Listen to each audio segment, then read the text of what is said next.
flight.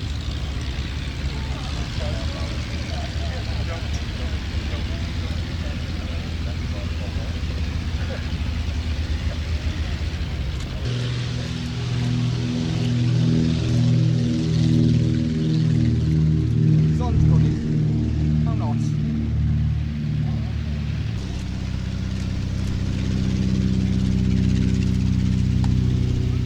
Just that little bit potentially slippery to allow the Spitfire 5, the Sea Hurricane and the Avro 19 Anson to join in today's display.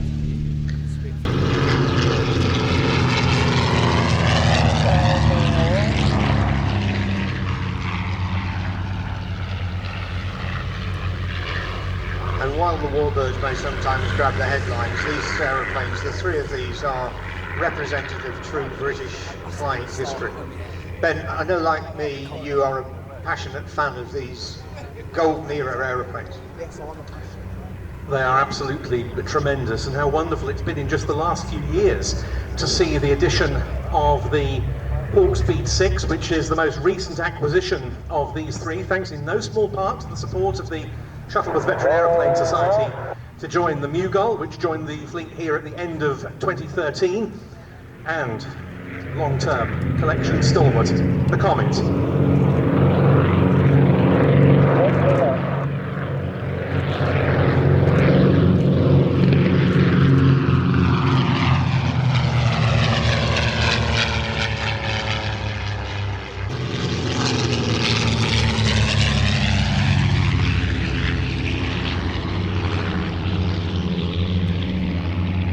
Aircraft on the port wing of the DH88 Comet, the Percival Mughal, another aeroplane linked inextricably with British aviation history. It was the aeroplane which won the King's Cup in 1938, flown by Alex Henshaw, the man who went on to become Britain's leading Spitfire test pilot.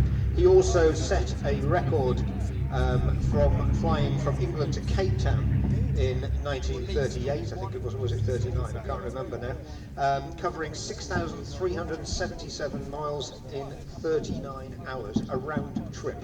Yes, that was early 39. In fact, the record wasn't beaten until 2009 to 10.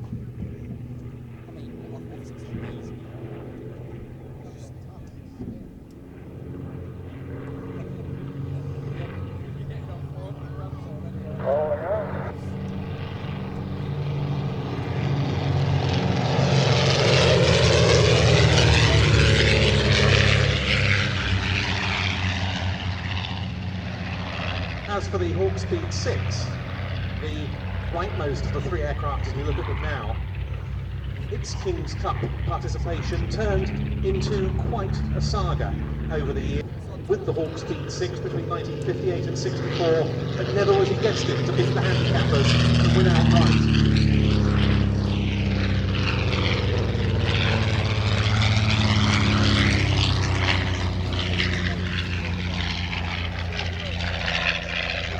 Recent owner prior to the Hawkspeed 6 joining the Shuttleworth collection in 2018 was a gentleman by the name of Roger Mills, and the Shuttleworth collection became its custodian. Roger in his day job was a Concorde captain.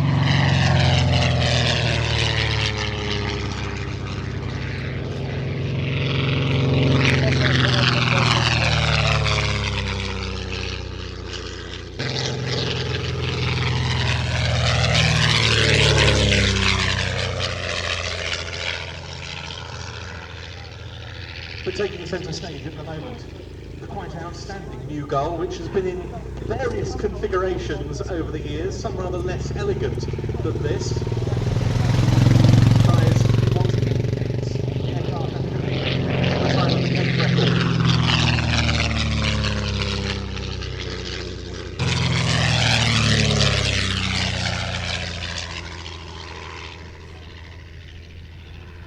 You're going right fast.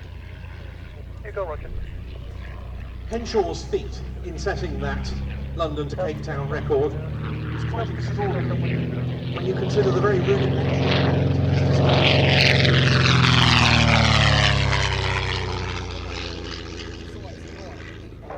He set new records for each leg of the flight.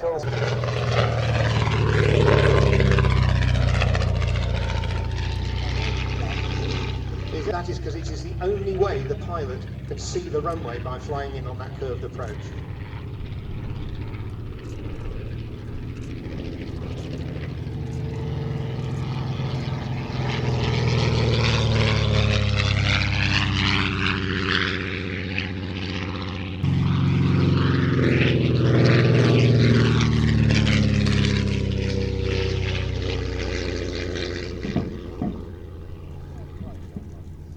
There were in total 3 examples of the Hawk Speed 6, all of them somewhat different. The third and final one was the M2U model, open cockpit with a 220 horsepower Gypsy 6R engine optimised for racing.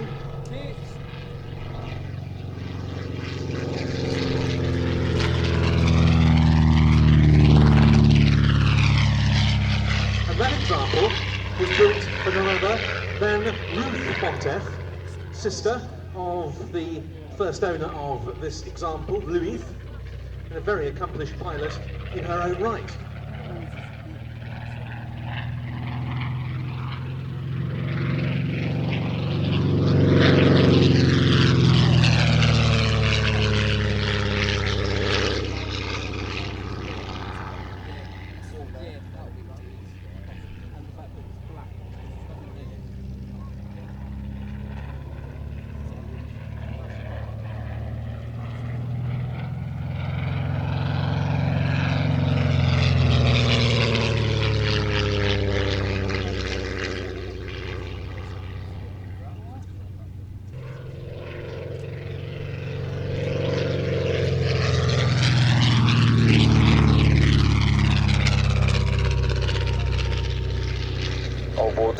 And you'll see the Mars Magister and Mars Hawk.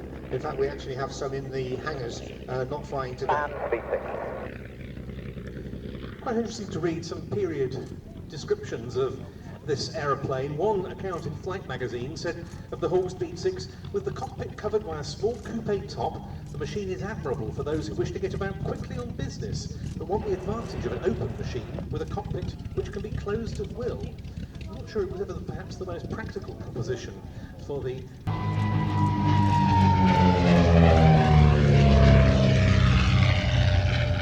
And I'll be controversial here in saying this is probably the most historic civilian British aeroplane flying anywhere in the world. This aircraft has so many outstanding feats to its name, not only its famous debut victory as one of 3 Comets that took part in the 1934 McRobertson International Air Race from the then newly opened RAF Building Hall in Suffolk to Melbourne, Australia.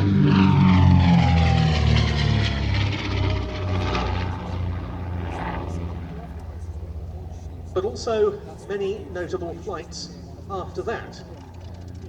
As I mentioned earlier, it was named Grosvenor House at the time of the McRobertson, as it is today. But it also had very many other identities. For a time it was named the Orphan, taking part in the 1937 Marseille-Damascus-Le Bourget race and finishing 4th. Then it became known as the Burberry, sponsored by the clothing manufacturer of the same name, when Arthur Clouston and Betty Kirby Green set a new London to Cape Town record, which would soon be beaten by the new Gull.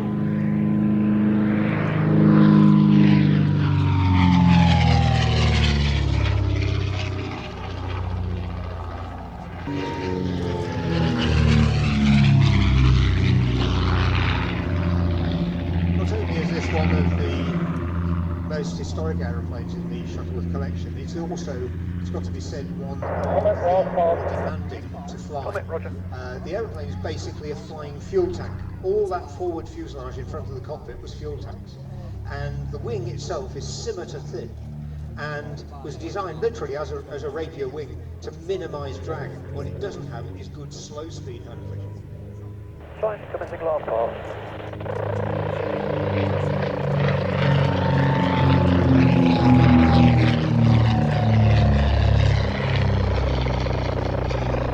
Engined aeroplane before he took the controls of Grosvenor House, and that was with only days to go before the start of the race, because the three Comets really were only just completed in time. When the race got underway from Milton Hall, the three Comets between them had amassed just 20 hours of development flying.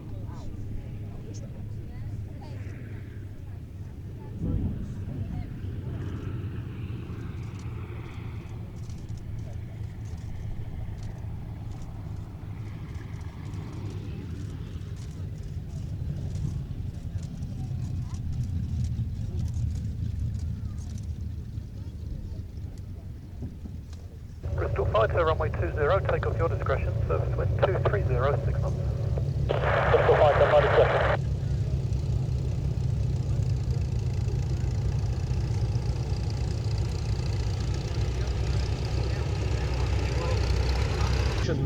On the roll in the form of the Bristol F2B fighter.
And of course I'm using the crosswind runway here, or the cross runway, which is actually into wind at the moment. And as well as minimising the need for the crosswind, again it's avoiding cutting up the grass as the Bristol Fighter rolls gently to a standstill. No brakes, of course, fixed tail skid, and the minimum of wear and tear on the grass. Now we're going.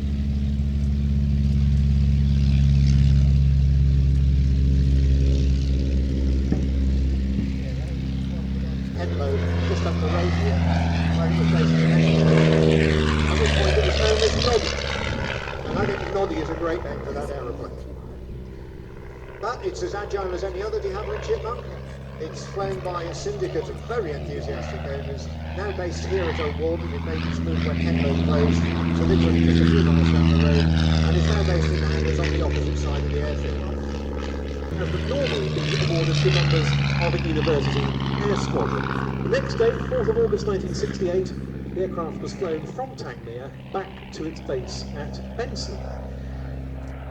The job of instructing Prince Charles was entrusted to squadron leader, later group captain Philip Pinney.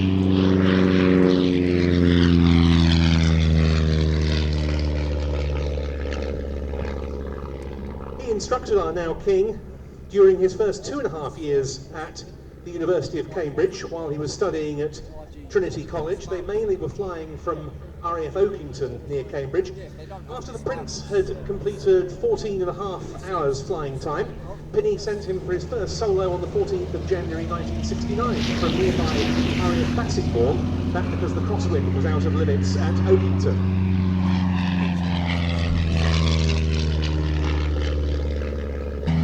He was asked for his ID and then asked to be voted. Would the Prince verify him? And the then Prince Charles's words were, "Never seen him before in my life." So he went without lunch.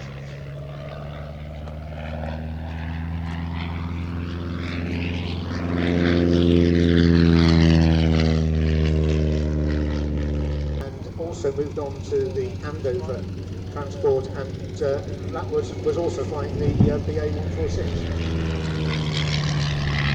Prince Charles's multi-engine instruction was also undertaken by Philip Pinney on the Beagle Basset, and he flew both types from Oakington, also out of RAE Aberporth, while Charles was studying for a term at the then University College of Wales in Aberystwyth, now Aberystwyth University, also from Benson and elsewhere during the university summer holidays.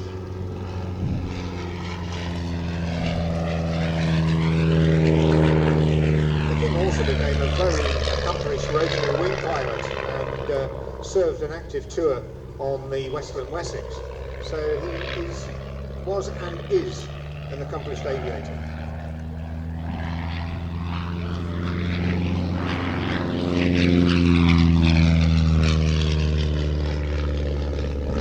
Side-slipped approach here, slipping off the speed.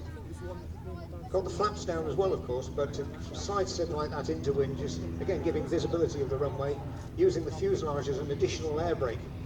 Very natty and stylish approach, and then kick straight just to land, and that is how you land a Chipmunk. Very nicely flown by Bob Brinkley, one of the syndicate.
In other words, the wings have a sweep back to get the centre of gravity in position because they move the top wing forwards to give it that stagger to allow easier entry and, more importantly, egress from the front cockpit for the poor old instructor in case he needed to depart by parachute.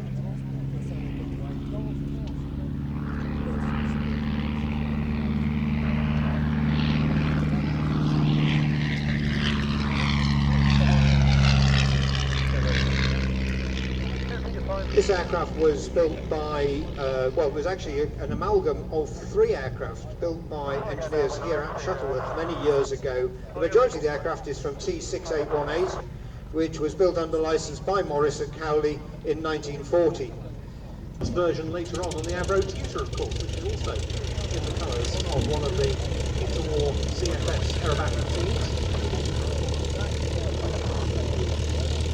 So Tiger Moth running into land now, and as many students have done in circuits and bumps, what you're doing is you're keeping the wing down into wind, you're aiming to position it in a 3-point attitude with the tail skid and the wheels touching at about the same time, gentle pull back on the stick, and it descends gracefully. Nicely done.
Successor is now in service as the Western Wildcat.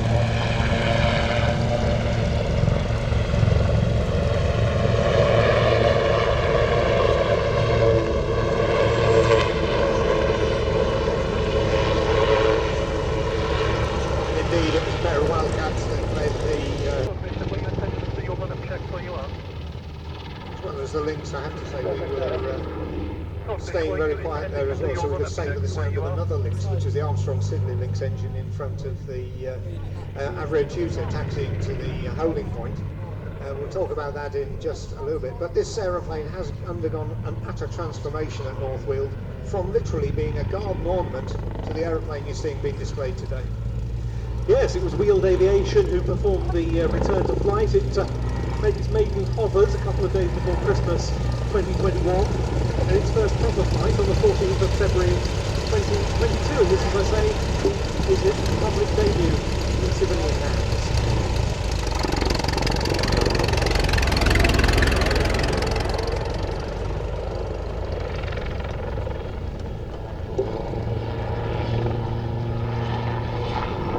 Initially they thought it was an RAF pilot, but we did some digging in Van David, in the cafe in Huntington, where he told me all about his service, everything he'd done, and we agreed to try and get him in. Going to break off because I've got David Berry with me. David, I'm here with the microphone. Tell us a bit what it looks like.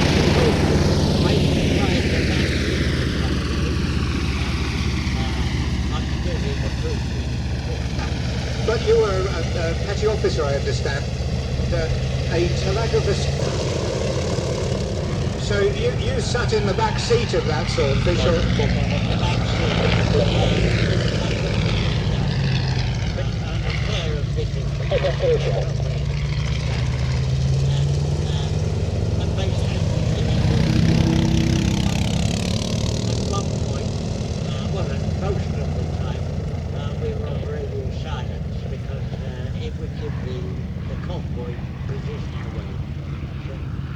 Although I agree with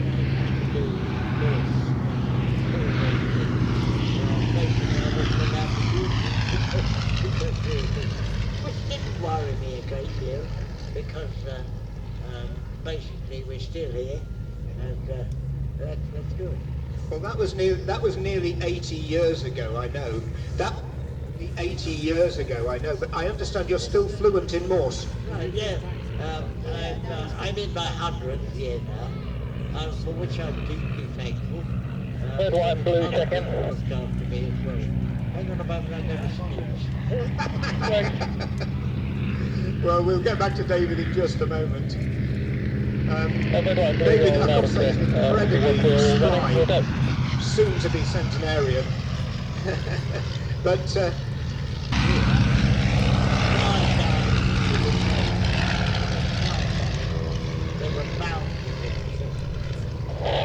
your job was to stop them being in a position to fire. No, we keep them under the water. If we kept them under the water, we couldn't take them. So, I'm told that we do something. I am absolutely sure you did. It's a privilege to meet you, David. And we'll get back to the main air show now because we'll get back to the main air show now because we've got two unique aeroplanes flying. First effort at producing a practical aircraft for the private civilian owner. Well, as you can tell, it was rather large for that role.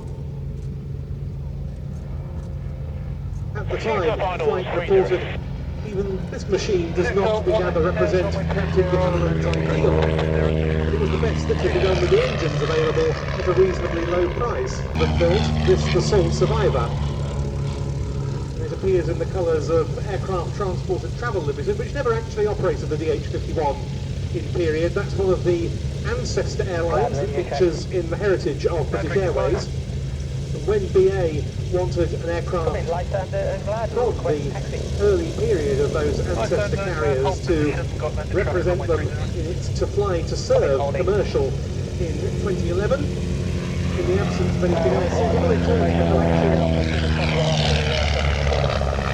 And behind it, the Avro Tutor, successor to the Tutor.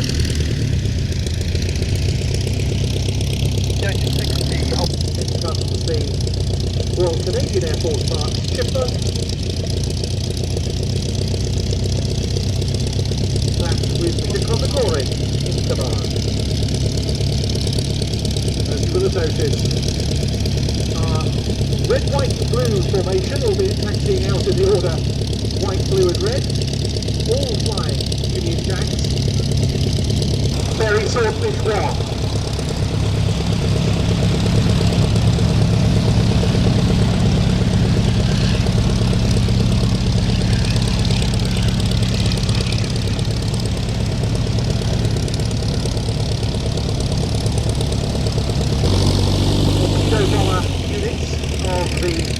Of the Royal Navy at the time war broke out in September 1939. Forward and understate, Swordfish, confirm clear display. This was an aeroplane that in many ways was easy.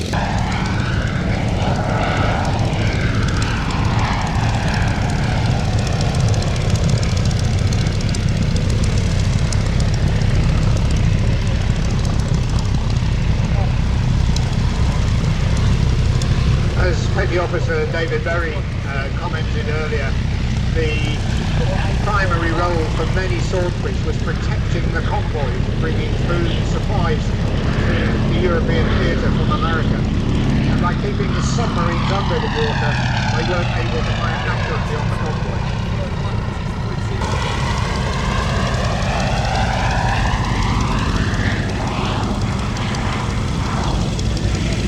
The telegraphist air gunners, such as David, would have sat facing aft in the Swordfish's rear cockpit, operating, as you were talking about, the Morse code equipment, also the wireless telegraphy radio set, and the .303-inch Lewis machine gun. The observer would be sat in the centre cockpit, performing navigational duties.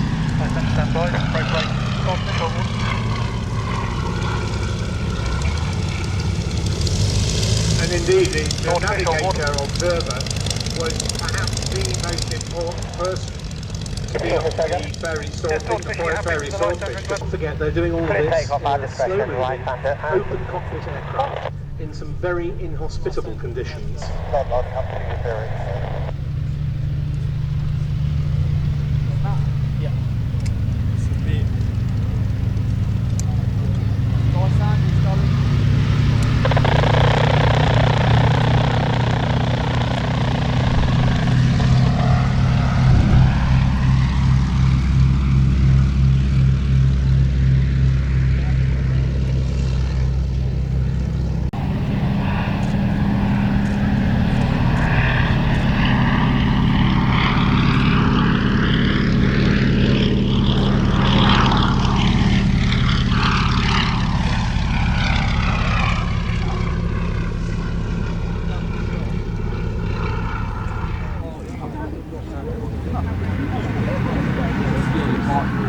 Now we'll see in the moment as we watch the Avro Tutor moth, the DH88 Comet moth and the Southern Margaret get airborne for a red, white and blue formation.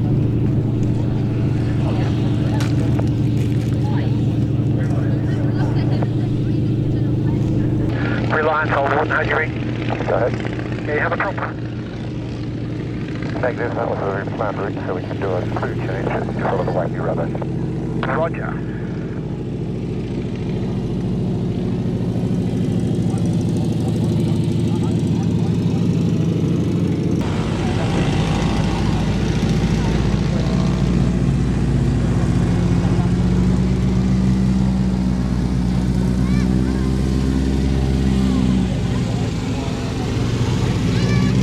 Reliance, can you do a half right there and taxi down to the hold runway 20? Fine, Roger. Including, of course, Bristol Shuttleworth, DH88 Comet. Yes, and this aircraft is making a very welcome return to the scene. Red light blue running in for the... Some engine work which is... Stand by for the brakes. Brakes. Brakes. Go. By David saluting with his friend's naval hat. All in Swordfish continuing to the hold. Swordfish taxi to the hold runway 20. Taxi 20 hold, Swordfish. And for you and the Reliance, the QNH 1018. 1018 Swordfish.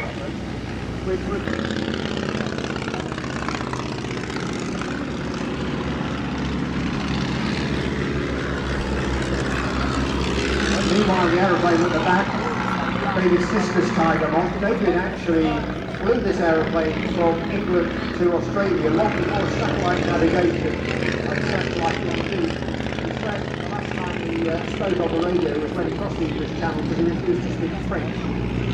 It was the most vintage aeroplane. It was in 1978 into Mark French instructor at the time he lived in Australia twice. He was helped by a company called Anglesey Aluminium who fabricated the fuel tanks for the Tiger and allowed the use of their telex machine to aid in which flight planning. The graphs are extraordinary with explosions going off below them and all sorts. That was, say, the last of those three aeroplanes in the formation. The first of them, the sole survivor of just 5 Southern Markments built into land first, Taxi forward. and that is at the controls today, Mark Sharp. I need the runway. Paul Shakespeare in the DH60X, which was bought by Richard Shuttleworth, the founder of the collection here in 1932. He based it initially at Brooklands, then moved to Cornwall. Gladiator, the last 5 laid down. Gladiator, call you shortly. In the world. That's why it's so special Really great size. to an air show in Check off the line. Continuing to fly these days for the Tiger 9 display team as well. Meanwhile, the Stinson line gets itself underway to the corral of it.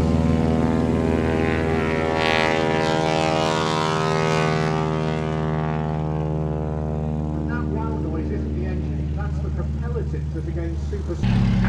There is a large clearing display to the south, departing to the southwest. I'll be going to 120.8 after this. Roger.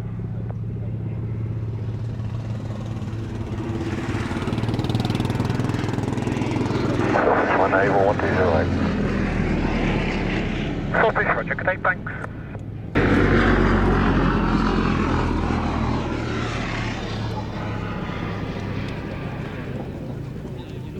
and an active part in the Norwegian and Middle Eastern campaigns in the early to midpoint of the Second World War. Of course, there was the famous Faith, Hope and Charity across the Gladiators in the defence of Malta.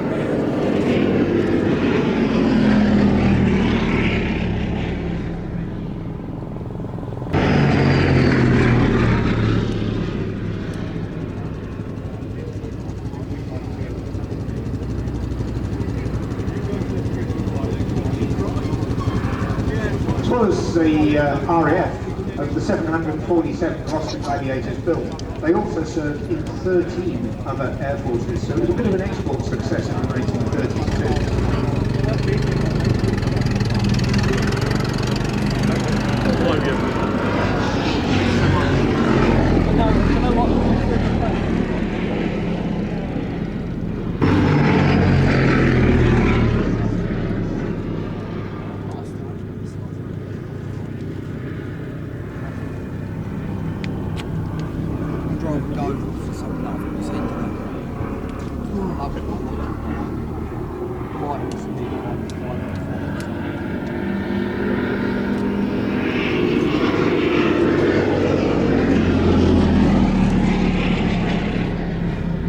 Relatively speaking, one of the disadvantages of the Gladiator, obviously it was a little bit slower than the monoplane fighters that succeeded it, but it was only carrying 2 Browning 303-inch machine guns, one on each side of the cockpit.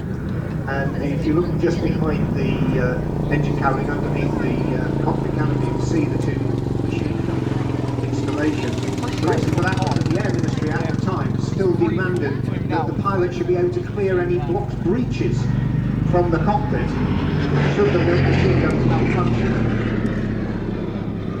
When the monoplane fighters came along a couple of years later, the Air Ministry had changed their mind on that, and that paved the way for the guns mounted in the wings and the generation of 8-gun fighters. Yeah, could you not please? Filthy making.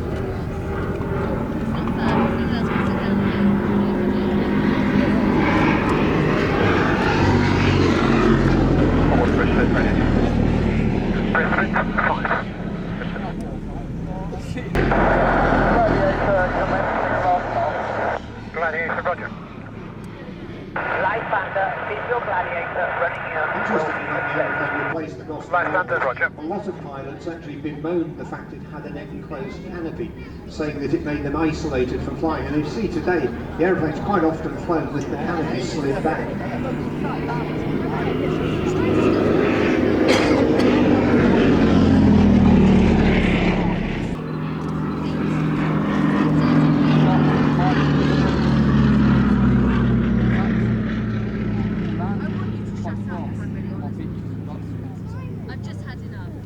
Done that in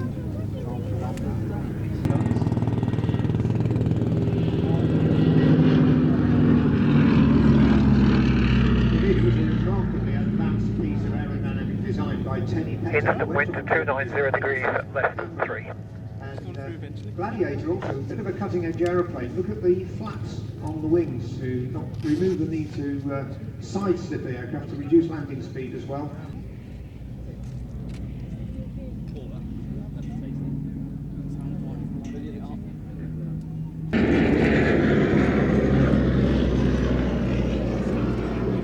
Both the Gladiator and the Lysander powered Gladiator require by a backtrack. 170 horsepower whispering Bristol Mercury 20 at 9 Gladiator 180 backtrack. engine.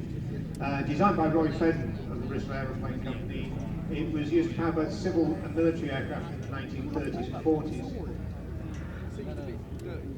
The Mercury was developed from an earlier engine, the Bristol Jupiter, which was reaching the end of its lifespan.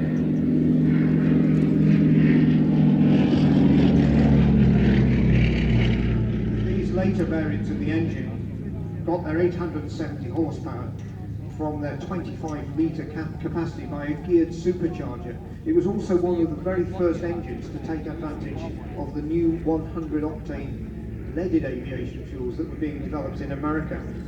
And the engine was also used to power the Bristol blend.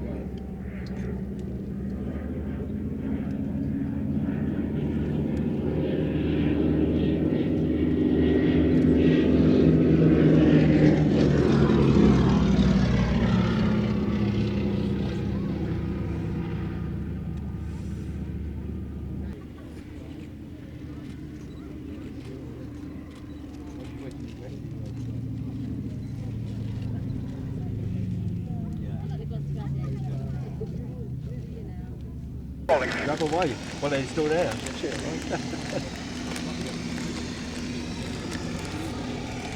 The right-hander taxis in. Bristol Fighter departs. Quite a bit up once today, isn't it? But I'm sure you've done as much as you'd like to see it is, but Reporting engine issue.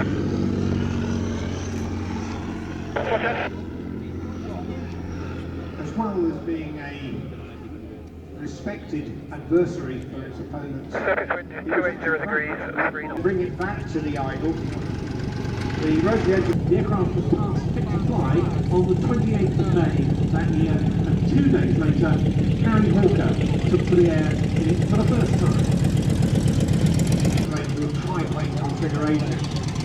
The Harry Hawker actually did multiple loops on his maiden flight in the aircraft. Somebody said it looked like something falling down a flight of stairs. And just over a fortnight later, it was deemed ready to begin evaluation by the Royal Naval Air Service. And by the end of June, remember it had only just flown the previous month,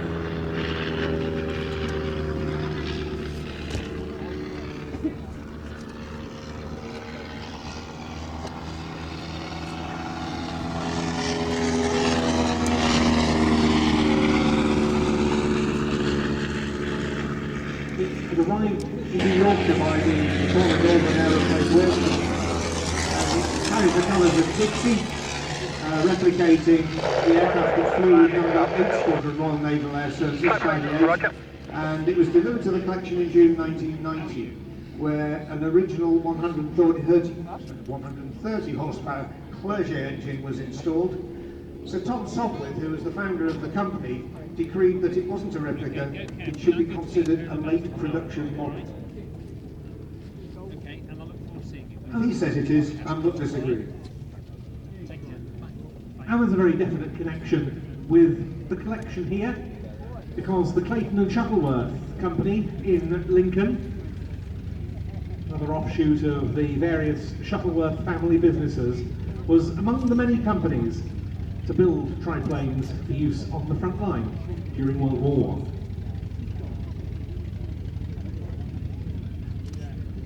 And it was that great polymath of vintage aviation, Stu Goldspick, flying it for us today. A man who, from one weekend to the next... No forward, ground. And rarely do you see a Hey, rotary engine didn't go airplane airborne. being taxi, but it can be Oh, done. okay, copy, thanks. And in the hands of Stu Goldspick, it just has. So 1 minute. well done, Stu Goldspick. Roger.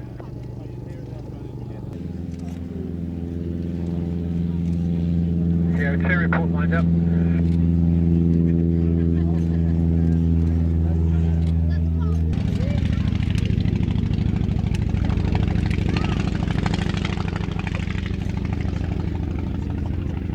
The most used aircraft ever.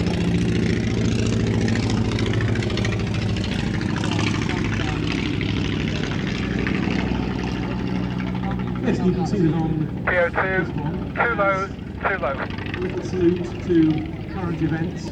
While it still wears its original Soviet red stars as part of the wartime colour scheme, flying from 2 of the interplane struts, can we see the Ukrainian flag.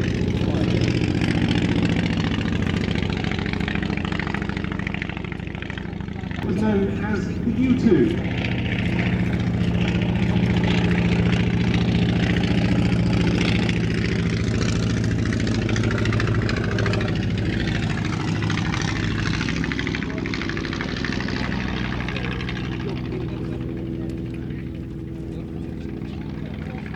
This was, to the Soviet populace during the Second World War, one of the best known types of that conflict for its exploits on the Eastern Front. This, in myriad roles,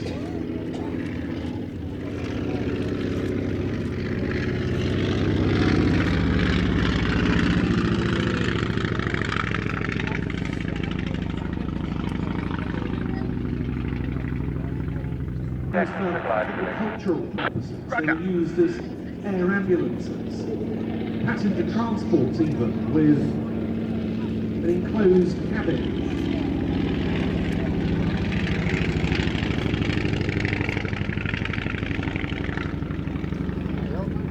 mostly on.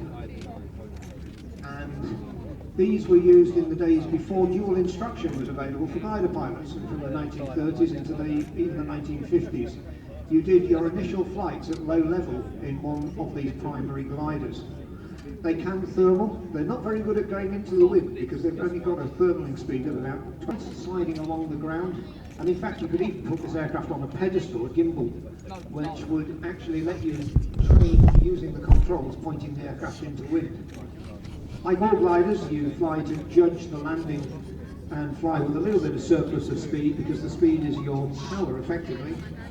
And as we saw earlier with Grain Saw, you can actually judge it perfectly and almost roll it to the... Awarded information, Grand Golf, Sierra Papa Uniform, November request taxi from the parking to Abeasley, Harvard, about 6 square.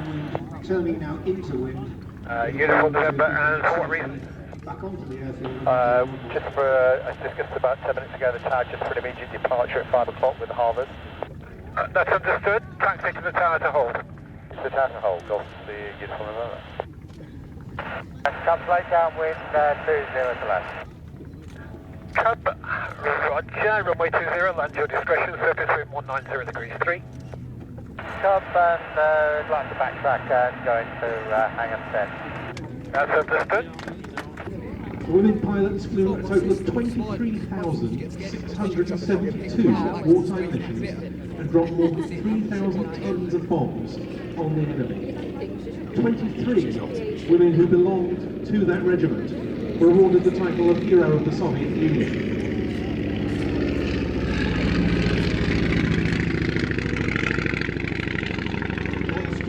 One of them, and badly damaged 4 others, and this is an aircraft that had been designed back in the 1920s.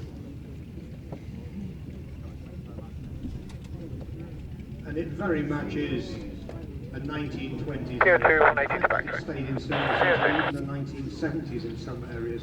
As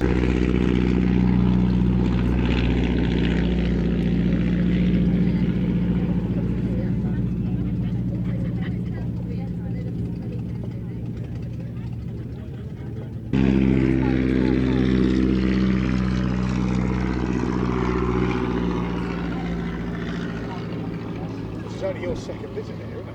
Yes, yeah. Did your mum not fancy it? the original SE5 was powered by a 150 horsepower Hispano-Suiza engine and first flew in November 16. Only 77 of these were built before the engine was replaced by the geared 200 horsepower engine to create the SE5A.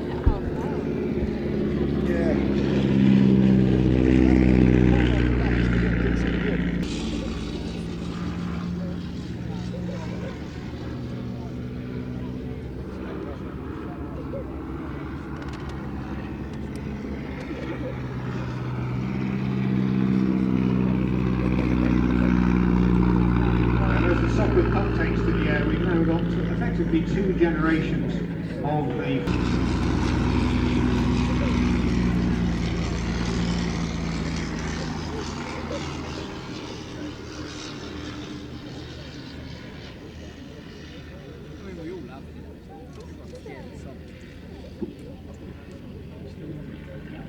Both these aircraft, of course, have own histories of their own, as they should for aircraft more than a century old.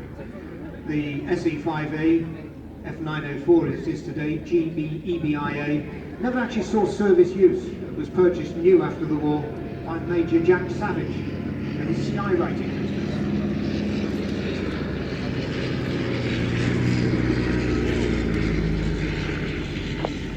And on board, and hello again, it's Golf Sierra Papa Uniform November, like to reposition from the northern line down.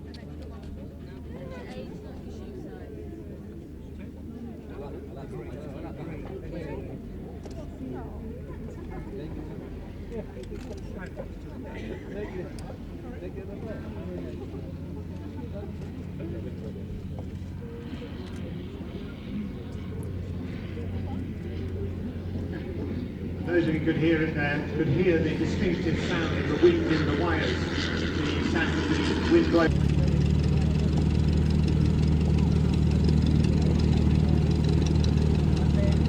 In front of them, shutting down. Roger.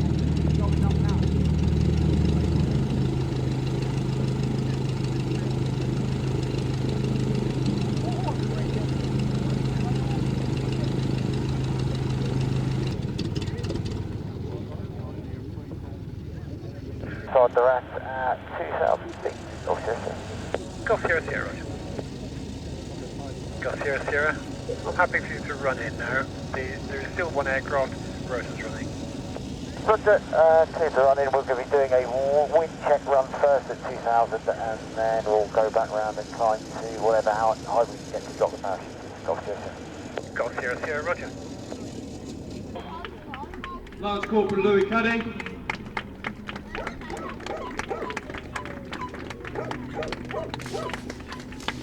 Lance Corporal Danny Watson.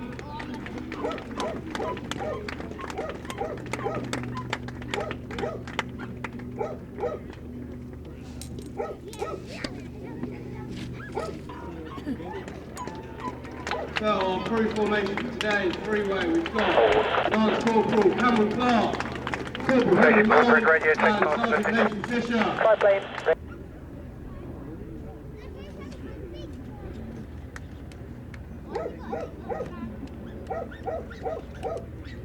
Next up, we've got our team cameraman, Corporal Ollie Goss. And jumping the big flag today, we have Corporal Stephen Hanley. Runway 20. Correction. Kilo X-ray, enter backtrack runway 20. And if you can do a minimum backtrack, that would be appreciated if it works for you. Golf Kilo X-ray, free call, good day. Good to see you.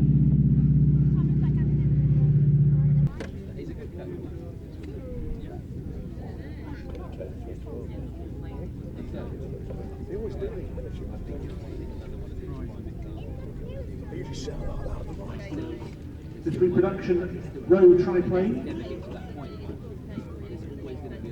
And earlier in the display, of course, we saw the Avro Lancaster. A little bit later, we saw the Avro Tutor. We saw very briefly in the air the Avro 504K. This is the aeroplane that effectively started it all, AV row with the row triplane.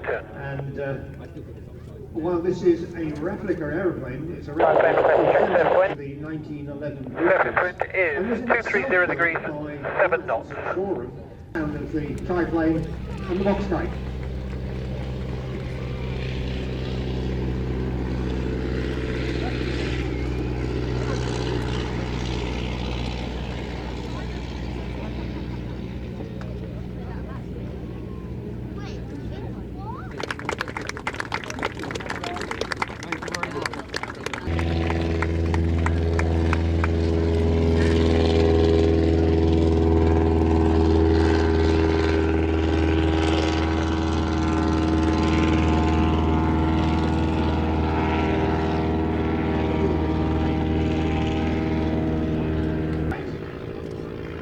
Steadily gaining height. The Avro coming around though now, having gained a good few hundred feet, and it's clear the development that went on in that period.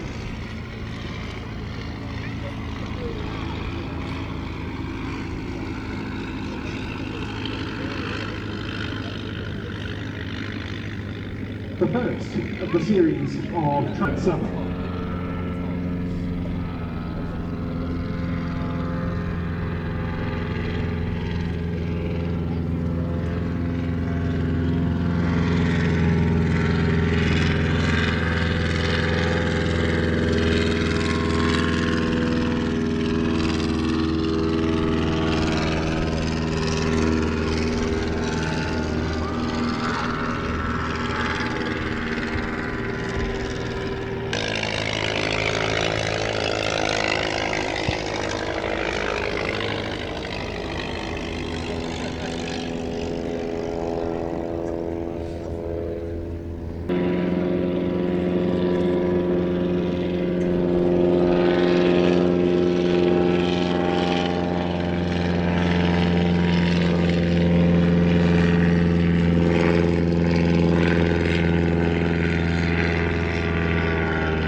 of the major differences between the box type continues.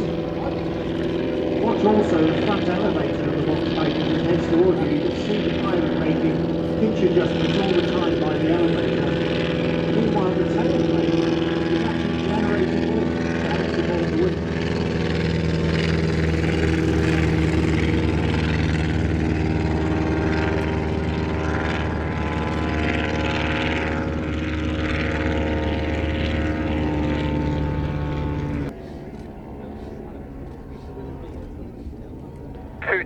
Degrees, 8 knots.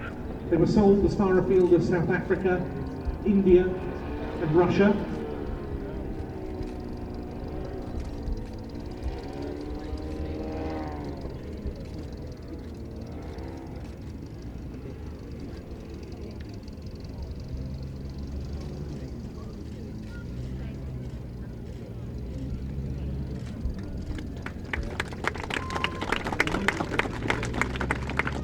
I think that is what it's termed a reset. Absolutely beautiful. These aircraft were responsible in the pioneering days of British aviation for flight was undertaken from a park in Preston on the 5th of April 1923. Here it is on the roll, an English electric red, 100 years later.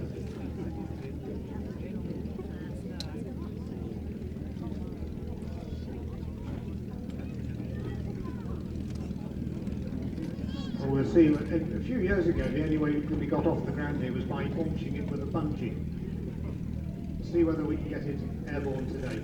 Once you get clear of the ground you'll lose the drag off the still wet grass. And that would actually help.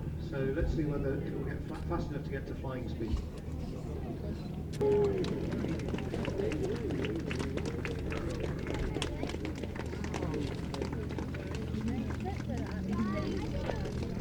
Is he going to have the confidence of keeping it going straight ahead and keeping it climbing?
You can see the windsock on the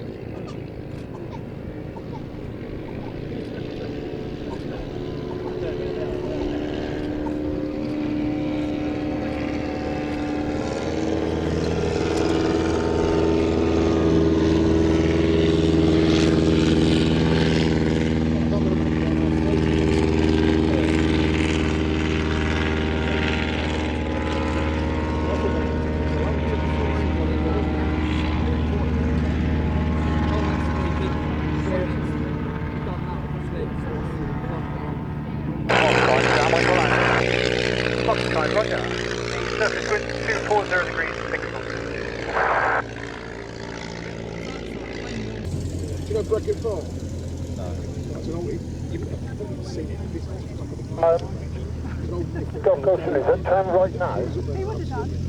Golf Golf Zulu, yeah, that's right. It's not very well defined, but right turn there, down towards the tractor and the monoplane down by the headline.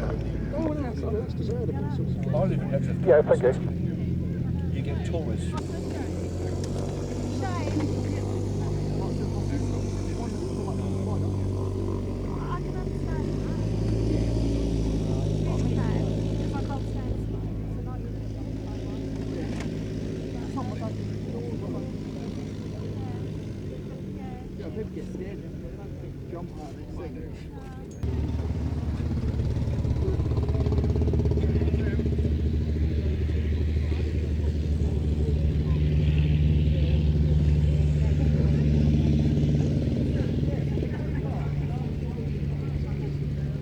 taxi.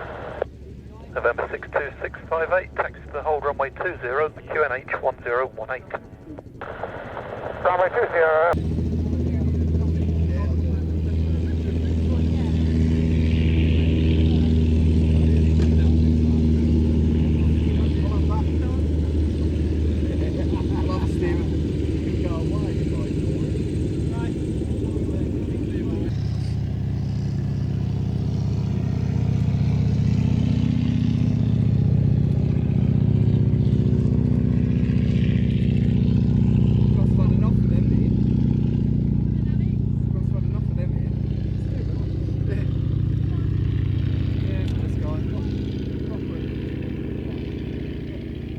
This is Oscar Hotel Uniform 558. I don't know whether I passed the hold place or not.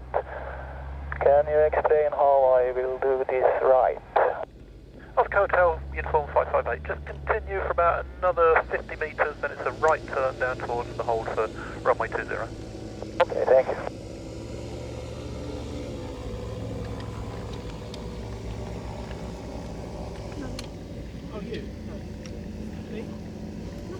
That's it, right turn there and straight down to the hold.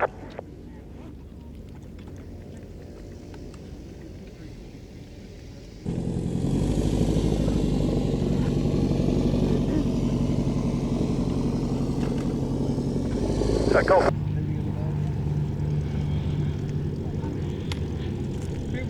20 QNH 1018, there's currently 3 ahead of you.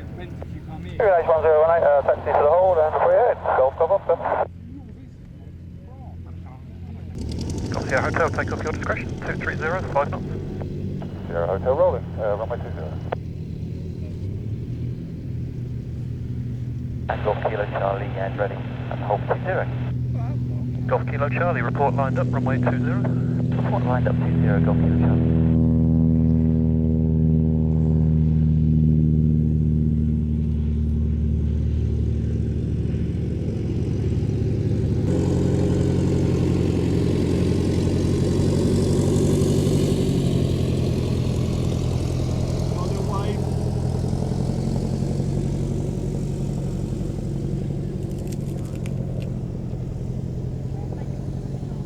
Report changing en route. Golf Sierra Hotel, changing to Watchman 1-800, thank you. Golf Sierra Hotel. Golf Sierra Hotel, thanks, bye-bye.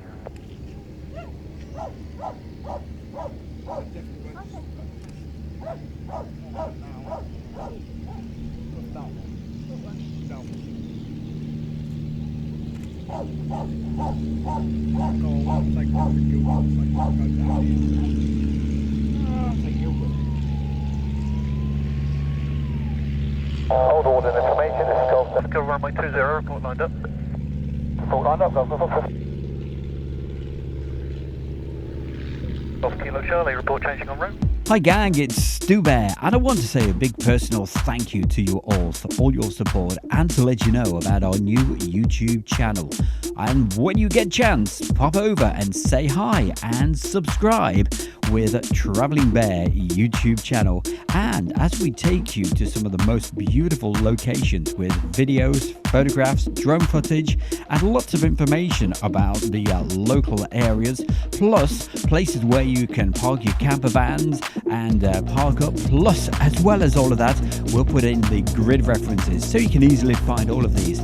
So hey, why not click the link under the video right now and subscribe to the new channel with Stu Bear and Travelling Bear YouTube channel.